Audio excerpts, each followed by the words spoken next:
नमस्कार बच्चों, सभी बच्चों का इस कक्षा 10वीं विषय संस्कृत के चतुर्थ पाठ शिशु लालनम इस पाठ के इस वीडियो में स्वागत है। आज हम आपका चतुर्थ पाठ पढ़ेंगे। तृतीय पाठ छोड़ दिया गया है। गोदोहनम पहले जो होता था उसको हटा दिया है, गोदोहनम नहीं, उसकी जगह लगाया था आपके व्यायाम सर्वदापथ्य। ये पाठ था तीसरा जो हटा दिया गया है। अब इस समय आपके डायरेक्ट फर्स्ट, सेकंड और फिर चतुर्थ पाठ दिया गया है।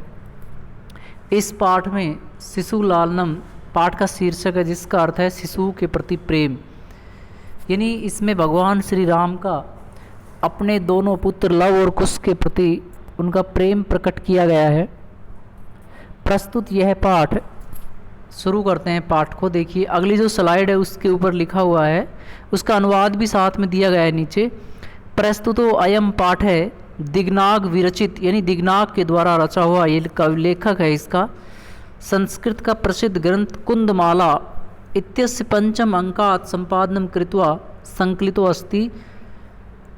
दिग्नाग की जो रचना कुंदमाला है, इसके 5वें अंक से संपादित किया गया है, संकलित किया गया है। अत्र नाटक अंशे, इस नाटक के अंश में राम स्वपुत्रो, राम अपने पुत्र लव और कुश को सिंहासनम आरोहितुम, सिंहासन पर बैठाना चाहते हैं। किंतु उभौ अपि सविनयम ताम निवारति, लेकिन वे दोनों विनम्रतापूर्वक उन्हें मना कर देते हैं। सिंहासनम आरूढ़ राम उभयो रूप लावण्यम दृष्ट्वा मुग्धः सन स्वक्रोधे गृह्णाति। सिंहासन पर बैठे हुए राम उन दोनों के रूप लावण्यम, रूप की सुंदरता को देख करके मुग्ध होकर के, सन जो है सत्री प्रत्यय लगा हुआ है, अस सत्री सन हो गया है, स्वक्रोधे अपनी गोद में गृह्णाति बिठा लेते हैं। पाठे अस्मिन, इस पाठ में शिशु वात्सल्य का मनोहारी वर्णन किया गया है। इस पाठ की जितनी भी स्लाइड हैं सभी में उसका अनुवाद साथ में है ताकि आपको समझने में दिक्कत ना हो।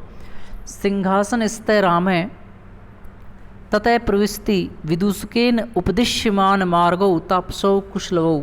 सिंहासन पर राम बैठे हुए चूँकि ये एक नाटक है और नाटक का जो दृश्य है वो पाठक को बताना पड़ता है ताकि उसको पता रहे कि मंच पर जो दृश्य है वो किस प्रकार का है। चूँकि जो दर्शक होता है उसको तो सामने दिखाई देता है लेकिन पाठक को दृश्य दिखाई नहीं देता, इसलिए ब्रेकेट लगा करके बताया जाता है कि इस समय ये दृश्य है। तो यहाँ पर नाटक का दृश्य है कि सिंहासन पर राम बैठे हुए हैं। ततः प्रविष्टि विदूषकेन उपदिश्यमान मार्गो तापसौ कुशलवौ, तभी विदूषक के द्वारा बताए हुए मार्ग से तपस्वी कुश और लव प्रवेश करते हैं। दोनों को द्विवचन में दिया गया है, कुश और लव। चूँकि दो है कुश और लव, इसलिए तापसव को भी द्विवचन किया गया है। विदूषक इतय इतय आर्य, हे श्रेष्ठ इधर से कुश लवौ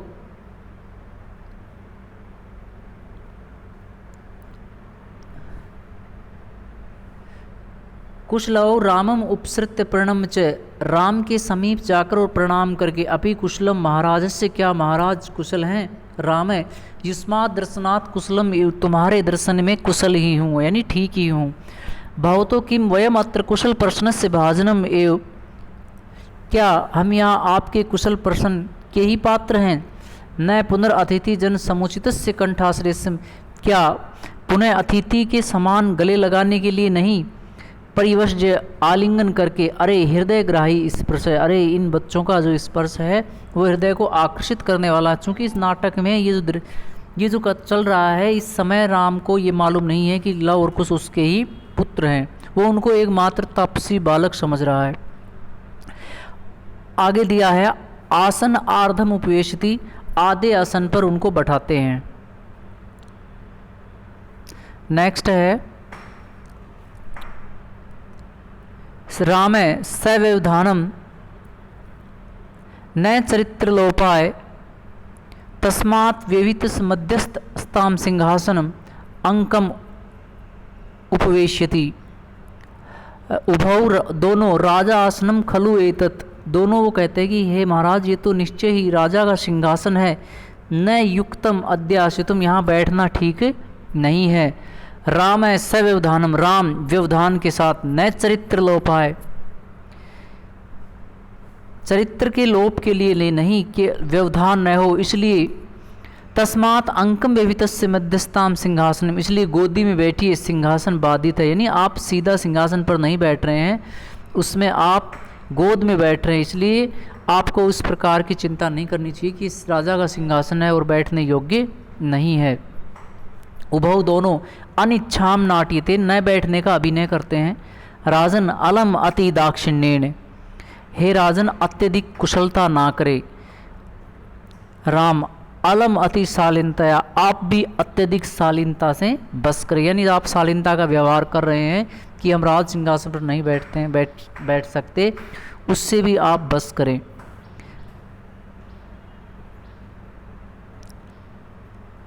इसके बाद है श्लोक है एक, भवती शिशुजनो वय अनुरोधात् गुणम महताम अपि लालनीय एव वृजति हिम करो अपि बाल भावात् पशुपति मस्तक केत की छदत्वम। इसका अन्वय दिया है, गुण महताम अपि, अत्यधिक गुणी लोगों के लिए, वय अनुरोधात्, छोटी उम्र के कारण बालक, शिशुजन लालनीय एवं भवती, पालन करने योग्य ही होते हैं, यानी आप जैसे गुणी लोगों के लिए वय आयु में छोटी उम्र के बालक जो हैं वो वास्तव में लालन करने योग्य ही होते हैं। व्रजति हिम करो अपि बाल भावात् पशुपति मस्तक के चित्तुम, क्योंकि बाल स्वभाव के कारण ही चंद्रमा जो है वो शिवजी के मस्तक पर केतकी के पुष्पों से निर्मित आभूषणों की भांति, पशुपति मस्तक, पशुपति भगवान शिव के लिए आया है कि वो भगवान शिव के मस्तक पर सुशोभित होता है। चंद्रमा भी बाल भाव के कारण ही शिव के मस्तक पर केतकी के पुष्पों से निर्मित आभूषणों की भांति सुशोभित होता है। राम है ऐसे भवतो सौंदर्य अवलोक जनितेन कौतूहलन पृच्छामि, क्षत्रिय कुल पिता महो सूर्य चंद्रयो को व भवतो वंशस्य कर्ता। अब भगवान श्री राम उनसे पूछते हैं कि आपके सौंदर्यों को देखने से, सौंदर्य को देखने से उत्पन्न कौतूहल के कारण मैं पूछता हूँ कि आपका सौंदर्य मुझे इस प्रकार से प्रेरित कर रहा है कि आप किस वंश के हो, क्षत्रिय कुल के हो, यानी आपके जो पिता हैं वो क्षत्रिय कुल से हैं, या सूर्य चंद्रमा किसी वंश से। भवतः वंशस्य कर्ता कहे, यानी आपके वंश के कर्ता कौन है, आपके वंशज कौन हैं। लव भगवान सहस्त्रदीति, लव कहते हैं भगवान सूर्य। सहस्त्रदीति जो शब्द है वो सूर्य के लिए आया है, भगवान सहस्त्रदीति। राम है कथम अस्मात् समान अभिजनो समृतो, कैसे हमारे समान कुल में उत्पन्न हुए हैं, यानी भगवान राम का कुल भी वही सूर्य वंश था। तो ये कह रहे हैं कि कैसे, कथम अस्मत् समान अभिजनो समृतो, कैसे हमारे समान ही आप कुल में उत्पन्न हुए हैं। विदुष किम द्वयोर अपि एकमेव प्रतिवचनम, क्या दोनों का एक ही उत्तर, अर्थात तुम दोनों क्या एक ही वंशज हो। लव भ्रात्रार अवाम सौंदर्य, हम दोनों सगे भाई हैं। राम है समरूप शरीर सन्निवेश है, वयस्तु न किंचित अनंतरम, शरीराम कहते हैं शरीर की बनावट भी समान है, आयु का तो कुछ अंतर ही नहीं है। वयस्तु न किंचित अंतरम, अर्थात आयु का तो कोई अंतर नहीं है। राम अवाम यमलव, यानी हम कहते हैं कि हम दोनों जुड़वा हैं। राम संप्रति युजते किम नाम दे, अब उपयुक्त है, अब ठीक है, क्या नाम है तुम्हारा। लव आर्यस वंदनायाम लव इति आत्मनम सर्वयामी, आर्य की वंदना में लव ऐसा स्वयं को मैं बताता हूँ, यानी मेरा नाम लव है। आर्य अपि गुरुचरण वंदनायाम, गुरु कुशम निर्दिश्य, कुश की तरफ इशारा करते हुए आर्यो अपि गुरुचरण वंदनायाम, कुश फिर कहते हैं अहम अपि कुश इति आत्मनम सर्वम, मैं भी अपने आप को कुश बताता हूँ, यानी मेरा नाम कुश है। राम है अहो उदारतम समुदचारे किम नाम देहो भवतो गुरु, यानी आपका जो सदाचार है वास्तव में उदार है। किम नाम देहो भवतो गुरु, आपके गुरु का नाम क्या है। लव ननु भगवान वाल्मीकि, निश्चय भगवान वाल्मीकि इनके गुरु हैं। राम केन संबंधन, किस संबंध से। लव कहते हैं उपनयन उपदेशन, उपनयन संस्कार से वो हमारे गुरु हैं। राम अहम अत्र भवतो जनकम नाम तो वेत्तुम इच्छामि, यहाँ मैं आपकी जनकम यानी माता पिता के नाम जानना चाहता हूँ। लव न ही जानामि अस्य नाम देम, हम इनका नाम नहीं जानते। न कश्चित अस्मिन तपोवने तस्य नाम विवर्ति, उन्हें कोई भी इस तपोवनी उनके नाम से नहीं बुलाता है, यानी कोई भी उन्हें इस तपोवन में उनके नाम से नहीं बुलाता है।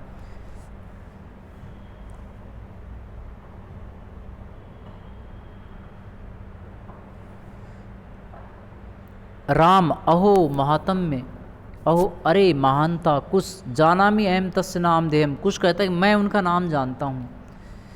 राम कथ्यताम, तो बताओ। कुश निरअनुक्रोशो नाम है, उनका नाम निश्चय ही निर्दयी नाम है। निरअनुक्रोशो का अर्थ है निर्दयी। राम वैसे अपूर्व खलु नाम देहम, हे मित्र ये तो अपूर्व यानी इस प्रकार का नाम अपूर्व है, आश्चर्यजनक है। विदूषक विचिंत सुन करके एवं तावत पृच्छा में निरअनुक्रोशित कै भणती, इसलिए पूछता हूँ ये निरअनुक्रोश है जो निर्दयी है ऐसा कौन कहता है। कुश कहता है अम्बा माँ कहती है, यानी उनकी माँ जो सीता है वो कहती है। विदूषक किम कुपिता एवं भणती उत प्रकृतिस्तथा, क्या क्रोध में कहती है अथवा स्वाभाविक रूप से उनका नाम यही है। कुश यद अवयो बाल भाव जनित किंचित विनयम पश्यति, किंचित अविनियम पश्यति तदा एवं अधिचिप्ति निरअनुक्रोशस्य पुत्रो माँ चापल्यम इति। कुश कहता है यदा जब यदि अवयो बाल भाव, यदि हमारे बाल स्वभाव के कारण कुछ अविनय यानी चंचलता को जब वो देखती हैं, तदा एवं अधिचिप्ति तो हमारे ऊपर इस प्रकार आक्षेप करती है, निरअनुक्रोशस्य पुत्रो, हे निर्दयी के पुत्रों, माँ चापल्यम चंचलता मत करो।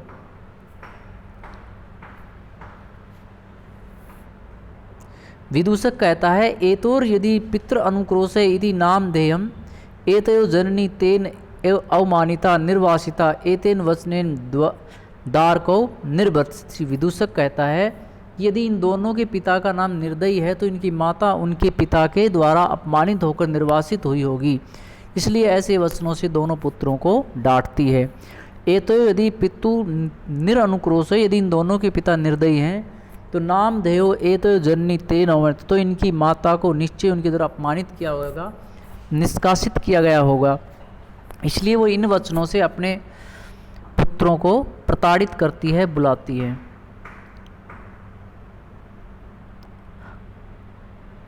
राम स्वगतम, अपने मन में धिक माम एवं अभूतम, मेरे मुझ जैसे को भी धिक्कार है, ऐसे ही मुझ जैसों को भी धिक्कार है। सा तपस्विनी मत कृतेन अपराधेन स्व अपत्यम एव मन्यु भी अक्षरई निर्वर्तिष्यति, वह तपस्विनी मेरी की अपराध से अपनी संतान को ऐसे क्रोध भरे वचनों से धमकाती है, आश्चर्यपूर्ण नेत्रों से देखते हैं। स वाष्पम अवलोक्यति, आंसू से युक्त नेत्रों से देखते हैं। राम स्वगतम, अपने मन में धिक माम एवं तुम, इस प्रकार के मुझे भी धिक्कार है। सा तपस्विनी, वह तपस्विनी मेरे द्वारा किए गए अपराध के समान ही अपने पति को क्रोध के इन अक्षरों से उसे प्रताड़ित करती है।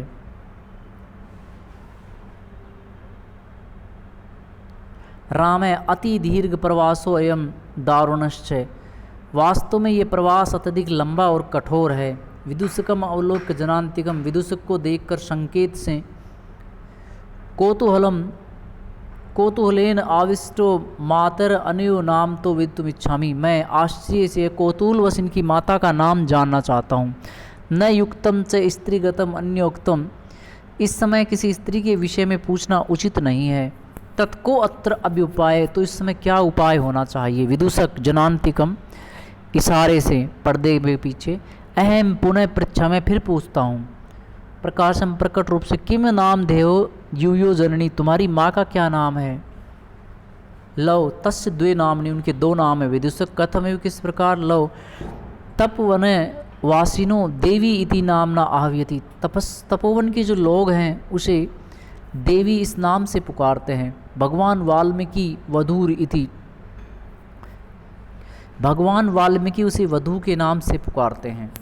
भगवान वाल्मीकि वधू इति, भगवान वाल्मीकि उसे वधू के नाम से, और तपस्वी जो लोग हैं उसे देवी के नाम से बुलाते हैं। रामे अपि च इतस्तावत वैश्य मुहूर्तम मात्रम,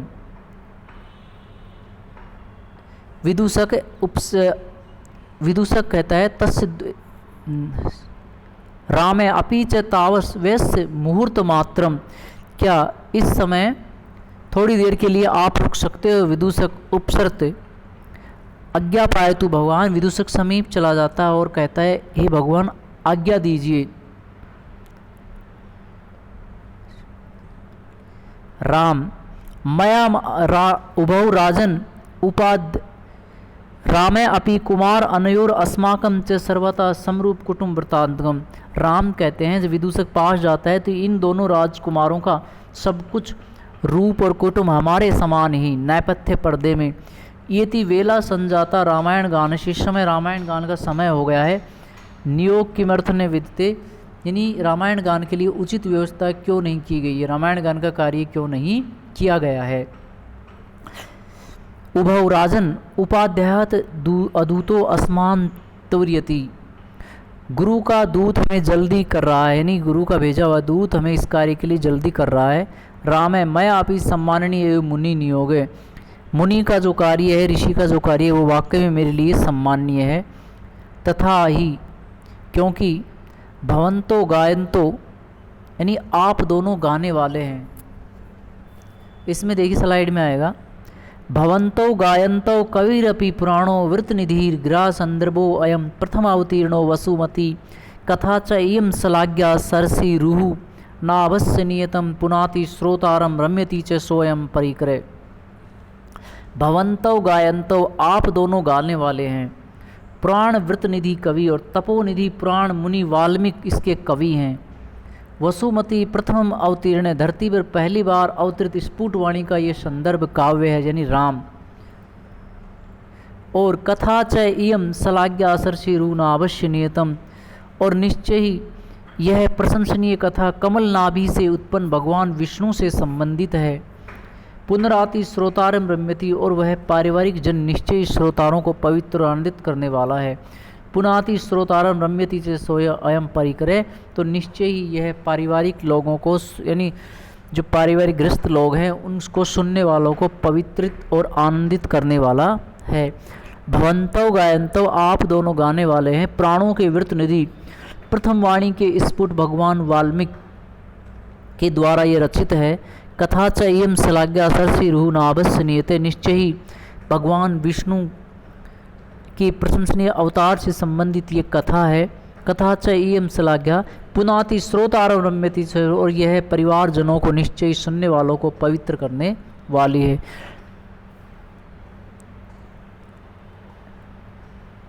वयस्य अपूर्व अयव मानवानाम सारस्वत अवतारम। हे मित्रों, वास्तव में यह मनुष्यों का सरस्वती का अवतार अपूर्व वाल्मीकि के लिए कहा गया, भगवान वाल्मीकि के लिए कहा गया है कि निश्चय मनुष्यों का सरस्वती का अवतार अपूर्व है। तत् अहम श्रुत जनसाधारणम श्रोतुम इच्छामि, तो मैं भी मित्रों और जनसाधारण को सुनाना चाहता हूँ। सनिध्याम सभासद, सभासद समीप आइए। प्रेष्यताम अस्मत् अंतिकम, और लक्ष्मण को हमारे सौमित्री, सौमित्र जो है सुमित्रा पुत्र होने के कारण लक्ष्मण को सौमित्र कहा गया है, यानी सुमित्रा पुत्र लक्ष्मण को हमारे पास भेजिए। अहम अपि एतयो चिर आसनम परिखेदम विहरणम कृत्वा अपनयामि, मैं भी इन दोनों का लंबे समय के दुख को दूर करके लाता हूँ। इस प्रकार सभी निकल जाते हैं। इति निष्क्रांता सर्वे, इस प्रकार सभी निकल जाते हैं। सभी छात्रों को इस पाठ का अनुवाद अपनी कॉपी में लिखना है, और नीचे जो शब्दार्थ दिए गए हैं इनको भी कॉपी में करना है। अगले वीडियो में इसके अभ्यास प्रश्नों के साथ हम फिर मिलेंगे। धन्यवाद।